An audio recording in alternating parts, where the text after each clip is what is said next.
GeM TV நேயர்கள் அனைவருக்கும் வணக்கம். கரூர் சம்பவம் தொடர்ந்து அதாவது சிபிஐக்கு இப்போ கை மாறி இருக்கு இந்த கேஸ். ஸோ சிபிஐ கை மாறின இந்த கொஞ்ச நாள்லயே, அதாவது கொஞ்ச நாள் கூட இல்லை, ஒரு 2 நாள் கூட ஆயிருக்காது. ஸோ இந்த டைம்லயே ஒரு மிகப்பெரிய ஒரு படத்தெல்லாம் காட்டுவாங்கல்ல, இந்த இடத்துல ஒரு சின்ன இது ஒன்று கிடச்சிருக்கு, க்ளூ கிடச்சிருக்கு அப்படிங்கிற மாதிரி நிறைய விஷயங்கள் அந்த இதுக்கு முன்னாடி எஸ்ஐடி அவங்க பார்த்துட்டு இருந்தாங்கல்ல இந்த கேஸ் சம்மந்தமாக. ஸோ அந்த இடத்துல போய் அவங்க டாக்குமெண்ட்லாம் சப்மிட் பண்ணும்போது சில ஆதாரங்கள்லாம் கிடச்சிருக்கு. ஸோ அது என்னென்ன கிடச்சிருக்கு அப்படிங்கிறது ஃபஸ்ட்டு இதில் யார் யாரெல்லாம் இருக்கா அப்படிங்கிறது எல்லாமே இந்த வீடியோஸில் நம்ம டீட்டெயில்ஸாக பார்த்துடலாம்.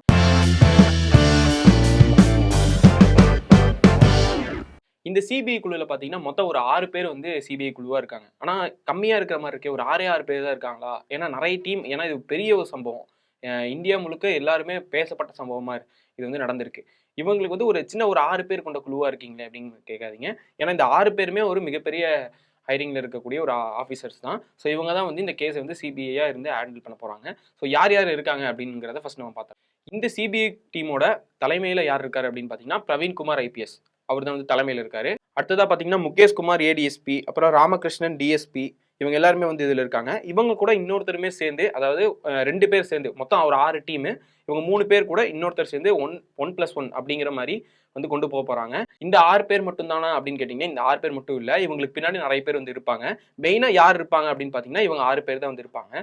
இவங்களுக்கு இப்போ சிபிஐ உள்ள வந்ததுக்கு அப்புறமா, இதுக்கு முன்னாடி எஸ்ஐடி ஃபார்ம் பண்ணி அவங்க எல்லாரும் விசாரிச்சுட்டு இருந்தாங்களா, போலீஸ் தரப்புல இருந்தெல்லாம் இந்த மாதிரிலாம்.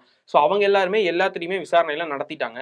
ஸோ அவங்க என்னென்னலாம் கலெக்ட் பண்ணியிருக்காங்களோ, என்னென்ன க்ளூ கிடைச்சிருக்கோ, என்னென்ன பாயிண்ட்ஸ் கிடைச்சிருக்கோ, இந்த கேஸை பொறுத்து என்னென்னலாம் அவங்களுக்கு தகவல் கிடைச்சிருக்கோ, அது எல்லாமே சிபிஐட்ட ஒப்படைச்சிட்டாங்க.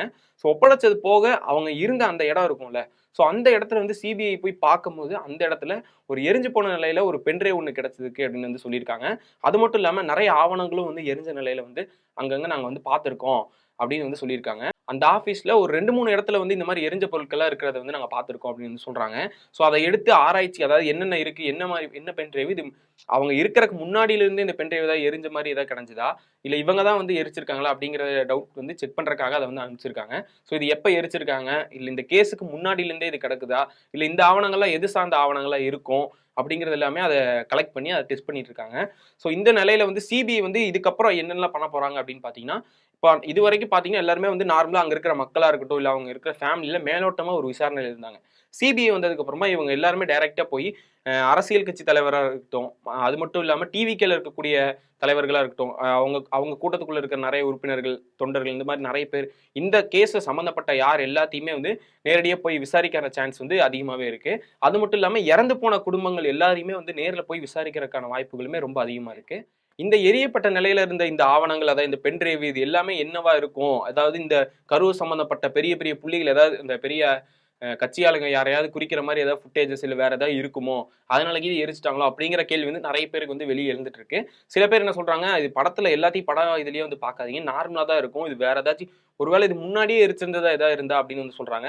ஒரு தரப்பினர், அதாவது எஸ்ஐடி அவங்கள சார்ந்தவங்க என்ன சொல்றாங்க அப்படின்னு பாத்தீங்கன்னா, இது சிபிஐக்கு அவங்களுக்கு தேவையான தகவல்லாம் கொடுத்தக்கப்புறம் இவங்க ஒரு விஷயத்த கலெக்ட் பண்ணி வச்சிருப்பாங்க. அதை எல்லாமே இவங்க மட்டும் இல்லை, நார்மலா யார் இந்த மாதிரி சிபிஐக்கு மாற்றும் போதோ அவங்களுடைய ஆவணங்களை டிஸ்போஸ் பண்றது எல்லாருமே பண்றதான். ஸோ அந்த மாதிரி பண்ணதுதான் இது அப்படிங்கிற மாதிரி சொல்றாங்க. இதை பத்தி நீங்க என்ன நினைக்கிறீங்க அப்படிங்கிறது எல்லாமே கீழே கமெண்ட்ஸ் சொல்லுங்க. மேபி இதுல ஏதாவது ஒரு முக்கியமான ஒரு விஷயம் அதுல இது இருந்து அது நமக்கு கிடைக்காம போயிருக்கு அப்படின்னா இது இந்த கேஸ்ல ஒரு மிகப்பெரிய திருப்பத்தை உண்டாக்குற மாதிரி தான் இருக்கும். ஆனா இதுல இதுதான் இருந்திருக்கு, ஒரு முக்கியமான விஷயம் இதுல இருந்திருக்கு அப்படிங்கிற விஷயம் தெரிய வந்துச்சுன்னா மேபி இந்த கேஸ் அப்படி திரும்பறதுக்கான சான்ஸுமே இருக்கு. எஸ்ஐடி பக்கம் அவங்க விசாரிச்சவங்க பக்கம் திரும்பறதுக்கான சான்ஸுமே அதிகமா இருக்கு.